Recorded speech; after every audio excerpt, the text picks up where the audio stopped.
Hello, I'm Kirstine and I'm an artist. When I tell people that, they usually say, "Oh, I would love to do art, but..." and then they tell me the reason they quit.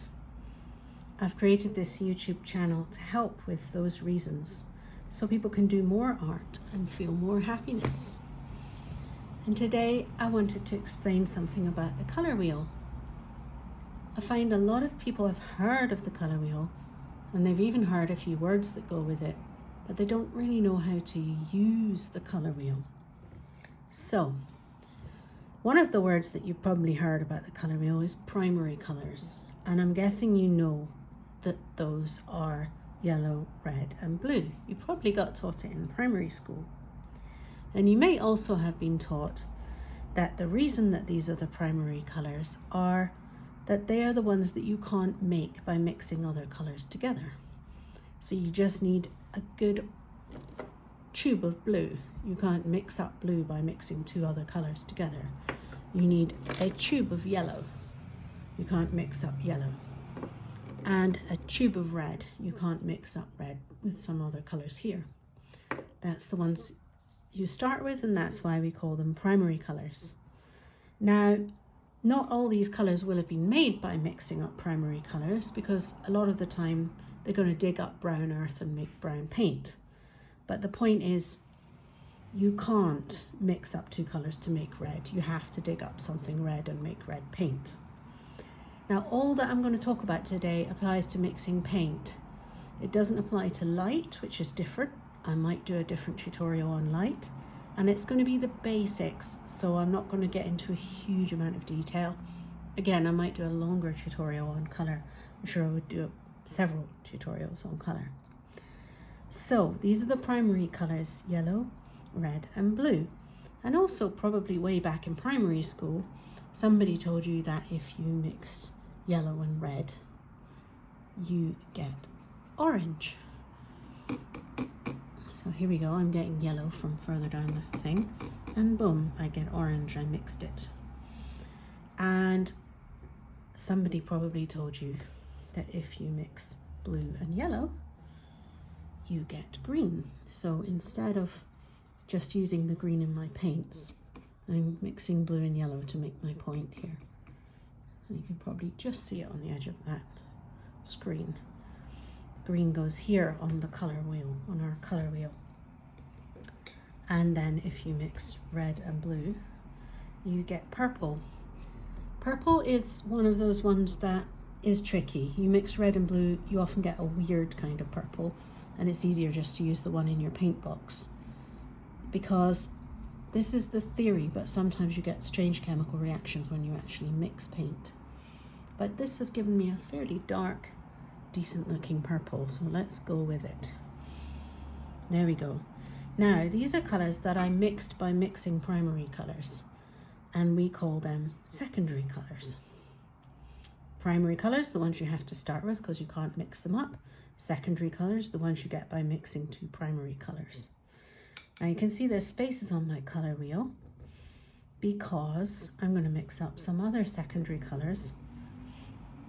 If this is halfway between red and yellow, then there ought to be a colour here that's more yellowish, an orangier orange.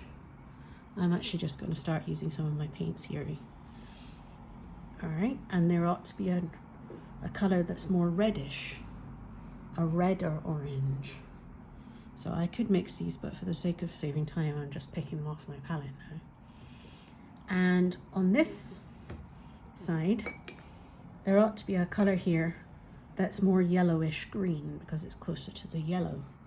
So I'm going to mix it because there isn't anything that looks good on this small set of paints. Boom. Stick some more yellow in the green. You get a yellow. No, that doesn't look good at all. So yes, colour mixing is also a bit of trial and error. Here's some yellow and a bit of green. That's much better. There, that's a yellowish green. Right, so it's closer to the yellow part of the colour wheel. And we need a bluish green, one of my utter favourite colours. Just about everything I paint turns out bluish green. or greenish blue, depending on whether you're my mum or my brother. They've been arguing about it for as long as I've been alive. Okay, now this come from a family of old artists. So blue and purple, obviously we get a more bluey purple. I'm just going to add some more blue to that purple I made earlier. It's still handy and hanging out there. That is a gorgeous color. Okay, and purplish red, or reddier purple, and then we've got more colors on our color wheel. Let's see where there's red. Okay, so try to make this purple more red so it looks like it belongs here. Yeah, there we go, that's better. Could be redder. All right, so now we have a basic color wheel here. We have primary colors, we have secondary colors halfway between them, and we've got a few other colors as well. Now, the part that's usually missing from tutorials is, what do we do with that? What is it for? Why do we make it? Now, when we say that, we come along to complementary colors. Complementary colors sound like they're colors that go together, but that's actually the opposite. They are colors that make each other seem brighter or zingier. So a little bit of what is opposite something on the color wheel will make both colors zingier. Let me show you. So here is yellow, and opposite it is purple. Now, if I get the yellow and put it next to the purple, can you see how they both seem more alive or bright? Opposite red is green. And here's the red and here's the green. All right, here's the red and here's the green, here's the red and here's the green. So let's put some red next to the green. Boom, they make each other zingier. Now, the colors that we use for Christmas are usually red and green. I mean, Christmas is very bright, festive, think in your face color. Complementary colors, think Christmas, in your face. All right, we've got this dark blue.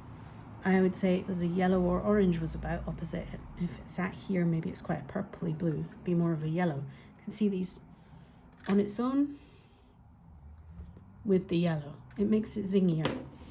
So you look on the color wheel. If you're looking for something to bring something else alive, you want opposite. And then we have harmonious colors. They're the colors next to each other. Obviously, this is quite restful next to this. This is quite restful next to this. So if you were decorating a bedroom and you want it to be restful, you'd use colors close to each other on the color wheel. You say, oh, I'm going to decorate my bedroom in this blue and this bluey green, and then everything will be restful and I'll chill and sleep well. You're done decorate a nightclub, get some blue and orange going on, and everything will be bright. And a huge amount of paintings, if you have a look at paintings, they're often have a little bit of a complementary color in, so the important thing in the painting is noticeable. For example, a massive blue landscape of the sea and a little bit of orange sunset catching on the sails of the ship make you notice the sunset and notice the ship. So, or, you know, beautiful green fields, and then the person in the front of the picture is wearing a little bit of a red dress, and you really notice that red catches the eye. So what you want to stand out, you put in a bit of the color, complementary color, or a color close to opposite on the color wheel will give you, make both colors stand out. A color next to each other will give you restful and chill.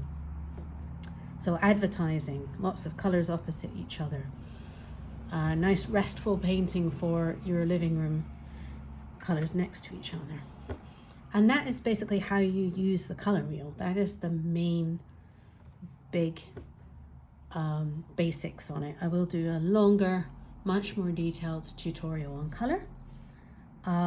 But yeah, that's the basics of the color wheel. Feel free to comment any trouble that you're having with art. I've decided to create a tutorial probably once a week to help my friends and anyone else who's interested to learn art, because all my life I've been told, oh, I wish I did art, I wish I could do art, oh, I did art in school and I had to quit because or I'm not good enough.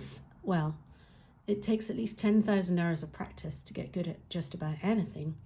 So if you did 5,000 hours and you think you're not good enough, you haven't given yourself a chance. So I like to try and encourage people to carry on until they've got a chance to even see if they're good enough. So yeah, you can comment any trouble you're having with art, any techniques you'd like to learn. I'm thinking of making videos about different places I go, maybe some gallery tours where I talk about the paintings, and of course techniques and defining the things that artists and art teachers say, like this video. Thank you very much for listening. Bye bye.